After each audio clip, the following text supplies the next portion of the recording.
요즘 다들 AI 하죠? 근데 어쩌면 진짜 금융위기는 전혀 다른 곳에서 터질지도 모릅니다. 네, 바로 중국 부동산 시장 얘기인데요. 지금 이 거품이 터지기 일보 직전이라는 신호가 나오고 있어요. 이번 사태의 중심에 있는 회사, 바로 중국의 부동산 거물 완커입니다. 여기서부터 문제가 시작됐죠. 지난 12월 완커가 20억 위안, 우리 돈으로 약 3,800억 원의 빚을 갚지 못했습니다. 근데 이건 정말 빙산의 일각입니다. 이 회사 하나 빚만 무려 500억 달러, 69조 원이 넘거든요. 이게 완코만의 문제가 아니라는 게 핵심입니다. 중국 경제 전체가 흔들리면서 터진 일이거든요. 얼마나 심각하냐면요. 새 집값이 무려 44개월 연속으로 계속 떨어지고 있는 상황입니다. 소비도 안 되고 투자도 줄고 이러니 잃어버린 10년을 겪었던 일본처럼 되는 거 아니냐는 말이 나와요. 골드만삭스 분석을 보면요. 만약 원커가 무너지면 중국 경제 성장률이 0.5%포인트나 깎일 수 있다고 합니다.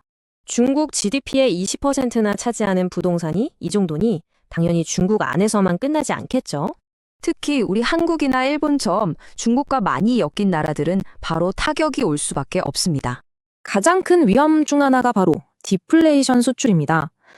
값싼 중국 제품이 쏟아져 나올 수 있다는 거죠. 한 전문가는 전 세계 금융시장이 긴장해야 한다고 경고합니다. 자금이 빠져나가고 환율이 흔들릴 수 있다는 겁니다. 근데 경제 문제에 더해서 정치적인 변수까지 끼어들었습니다. 바로 미국과 중국, 베네수엘라 문제입니다. 미국이 베네수엘라를 압박하자 중국이 보복할 수 있다는 우려가 커지고 있어요. 시장에 또 다른 충격이겠죠. 자, 그럼 가장 큰 질문이 남았죠. 중국 정부는 과연 어떻게 나올까요? 그냥 두고 볼까요? 길은 두 가지입니다. 정부가 나서서 사태를 수습하거나 아니면 본보기로 그냥 파산하게 두는 거죠.